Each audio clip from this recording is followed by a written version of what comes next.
maayong adlaw sa matag usa o sa atong suking mga tiga tan-aw. Kumusta mo diha mga igsuon? So nining tungura lain na usab nga atong hisgutan. Usa kini ka pinasahi nga pasundayag nining tungura. Tungod kay doon na lang tay gusto nga panabang ipaabot nga mga pagtulon-an sa kinabuhi. So karon inyo makita doon natay himuon o kini nakasiguro ko nga makahatag ninimo og mga pagtulon-an sa kinabuhi. So mga kaigsuonan, nag-andam ko diri og kanang mamisbista kay importante kayo ni atong bisbisa ng tanom tungod kay nakita nato nga kada adlaw nanginahanglan gyud siya og tubig. Dili nato masabot nga sama pud sa ato ang mga tao, ang mga tanom nanginahanglan gyud og tubig. Nanglan nga bisbisan siya kada adlaw. Di magsilbi mga igsuon basta talagsara nato dumduman og bisbis. Ibuta nato kausa sa uska semana murag ayan dili magdugay ang tanom. So sa inyong makita karon atong ibisbisan kining okra. Kani nagpakita nga ito ning gitagad, and sometimes ato ni siyang ma-relate sa ministry na ato nga gidala diha sa Ginoo. Ay ingon nga gipialan ta sa Ginoo mga igsuon,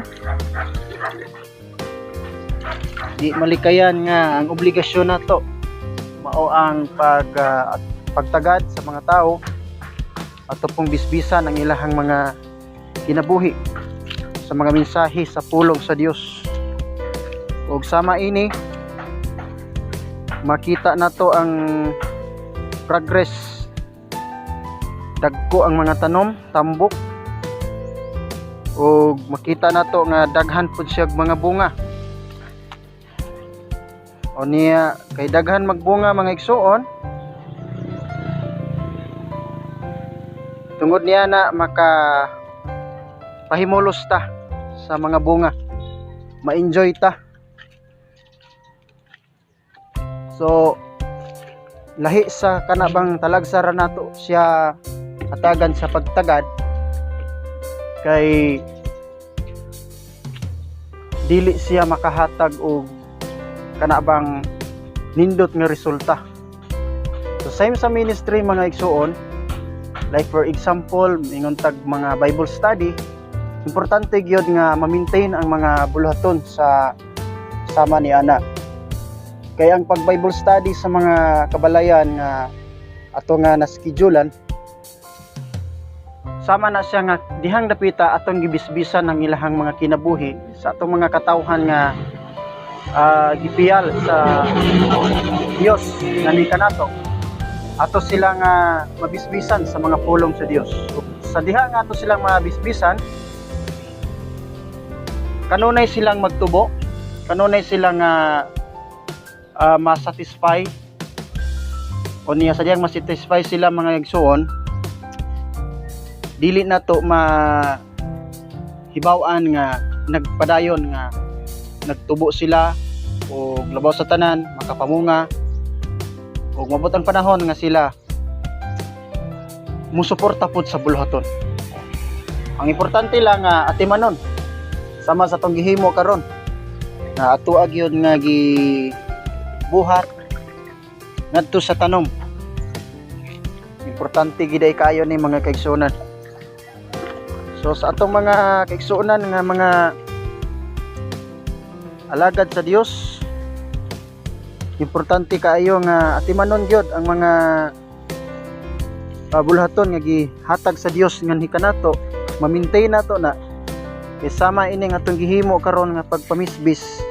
Kada adlaw na ko ning gibuhat og masalangan nato ni siya og pila ka adlaw ayan mamatay ang maong mga tanong, no? Mamatay sila o ika mismo nga nag-atiman mawad-an ka og gana. And atong i-relate diha sa ministry, kung makita nimo nga medyo magkawala ang mga tao diha sa bulhaton, medyo murag bugnaw na sila, unya mangundang na ang uban, ika pod nga maoy nag-atiman o alagad nga gipialan sa Dios, medyo wala pod ang imong gana, munay delikado, munay peligro. So nanginaot ko nga kining ato ang pagpaabot ini nga tungura nga nakahatag nig leksyon sa matag usa. Simple lang atong pagpadayag pero sigurado ko nga dako ni siya impact sa matag usa ka kinabuhi, labi na sa mga alagad sa Dios, labi na sa mga leader diha. Kay nasayod ko nga ang matag usa ka nato once kita na nata kang Kristo, hatagan kita sa Dios, sangunan ta sa Dios og mga buluhaton sa usa ka leader. So mao na mga kaigsunan, I hope and pray nga ang imong obligasyon nga nadawat ikas Ginoo padayunon nimo kana. God bless and stay connected.